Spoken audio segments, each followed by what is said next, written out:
Hello everybody, this is the real story of the greatest snooker final of all time. Let's begin at the beginning. Ladies and gentlemen, welcome to the Crucible Theatre in Sheffield. The date, April 27th, 1985. Let me introduce your finalists. First, a player looking to cast off the tag of Nearly Man, fresh from his Grand Prix win, hoping to go one step further than he ever has at the Crucible. The 36-year-old smiling Irishman, Dennis Taylor!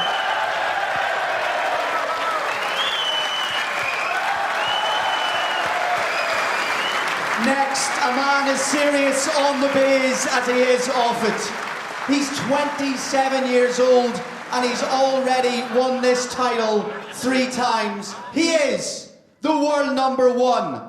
He is your #1 seed. Please welcome Romford Slim, Steve Davis!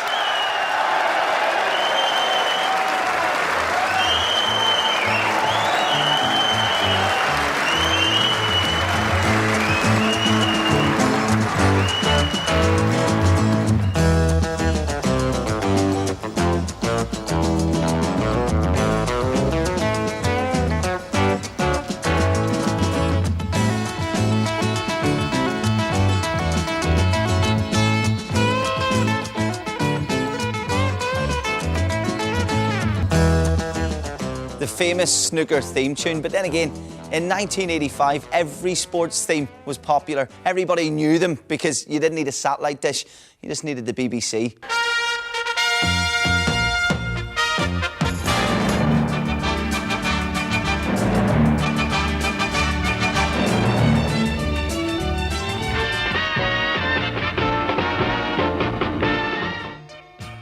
The music that acted as a cue to a roll call of very famous names. In 1985, there were only 4 channels, so if you presented sport on the telly, you were as famous as the players themselves. Hello there. Well, a pretty frustrating weekend all round for rugby players. Tonight we concentrate on the Winter Olympics. Well, that's it as far as I'm concerned. After The famous Crucible Theatre here in Sheffield, which has seen a few dramas in its time, gearing itself up for the last lap of the 1985 World Professional Snooker Championship. It is, as I say, a remarkable final, and I'm glad you're with us to enjoy it here tonight. I remember absolutely nothing of the last day, other than David Vine. And if someone had told us that 18.5 million people were going to be tuned in. And as the hour reaches midnight, this final frame has now been in progress some 45 minutes. I think it was a trauma. We were out of our depth. Both players under a great strain. That particular night, I mean, snooker was the winner there, really. The fact that I was involved in something where so many people remember what they were doing and where they were when they were watching it, you know, wow.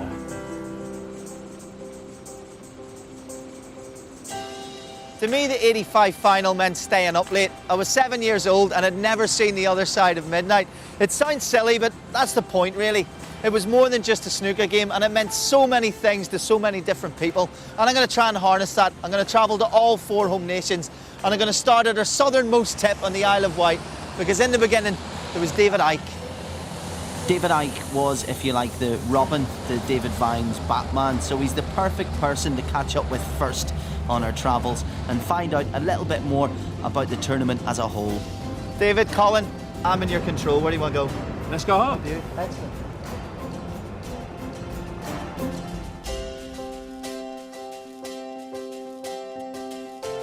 25 years ago, there'll be people watching now who weren't born. You could just explain to me where snooker was. What was the state of the game? Well, snooker had been a real in-the-shadows sport, and then the BBC had the Pot Black programme, and that gave it some public profile. This is the last Pot Black, the last edition of the longest-running snooker programme in the world. The programme that did so much to launch snooker into its modern era and the multi-million-pound industry we see today. It was absolutely massive. They were kind of, in British terms, they were superstars. They were everywhere, these guys. And a lot of them had been in the game in the early days when they were thumbing a lift between exhibition games. And it happened so fast. The final, David, is the most famous snooker match there has been, probably ever will be. But before that, there was a lot of frames and a lot of games. What type of tournament was it up until that point? It was a real struggle that year. We had one really good game, I remember, between Ray Reardon and John Parrott, went to 13-12 to Ray. The rest of them, players were winning games comfortably, and we had so much time to fill.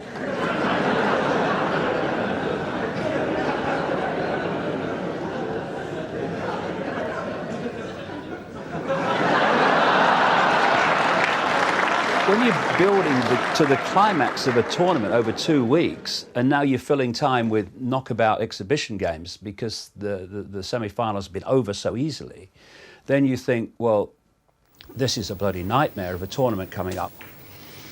Well, Steve Davis, he's really riding on the crest of a wave at the moment, brimful of confidence.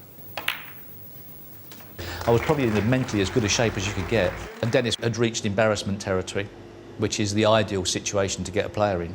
You know, then you've got to just drill him into the ground. Well, I wonder what Dennis is thinking. I thought, what's going on here? It was a bit embarrassing. I wanted the floor to open up in the Crucible, and I just didn't know where I was going. I thought, when am I going to get a proper chance?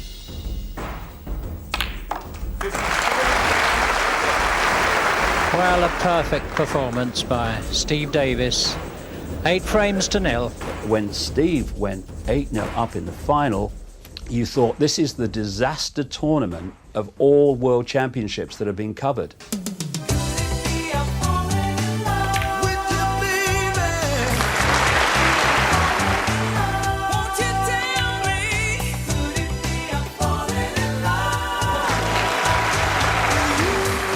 In 1985, I was 9. My parents allowed me to stay up to watch the final. I was so tired, my eyes were straining to keep awake. This year will see my 14th visit to the Crucible. I even met my husband to be there. In the 80s, it wasn't just the presenters who took centre stage. Take a walk into any commentary box and you'd find giants of broadcasting. Taken by Smith, lovely pass inside by Smith. The Scotch, like bloodhounds on the scent here. Steve Ovett coming home to take the gold medal. Ayrton Senna is up to 4th position ahead of Schumacher. Mini over has got it. Johnson is second and third is Moorcroft boy. Oh, I see what a volley. Yes. Snooker had its very own monarch of the mic, and Ted Lowe whispered his way through that classic 85 final. He's 90 this year, he still loves snooker, and he's kindly agreed a little bit further up the south coast to let me come to his house. Well, Colin, this one is presented to me after my 50 years by friends and colleagues at the BBC, which I treasure. It's the old-fashioned mic, as you can see. A lovely piece, that. What's it like to have friends at the BBC? Well, I'm still trying to get some. I've had quite a number over the course of years, and they've all died on me, as it were. That's good. That's fine. Yeah. You're here. When the camera panned to Dennis Taylor spending most of his time on his derriere and Davis at the table, what type of figure did Dennis Taylor cut as the score went up and up and up and he hadn't won a single frame in the first 8?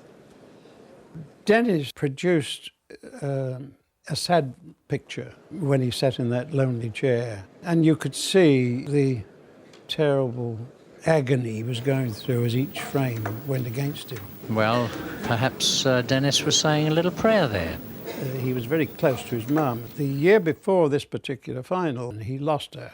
And there was something within him, I can't explain it, that he was doing this for his mum. I was just going to go out and play and try and win the tournaments for my mum, you know, in memory of my mum. You know, that seat in the Crucible, even though the people are so close to you, can be one of the loneliest seats in sport. There was a couple of fellas behind me. I remember chatting to them every now and again. It was something I always used to do anyway. So with the boys and chatting away to my mum, it kept me focused, but it wasn't a pretty place to be sitting, I can tell you.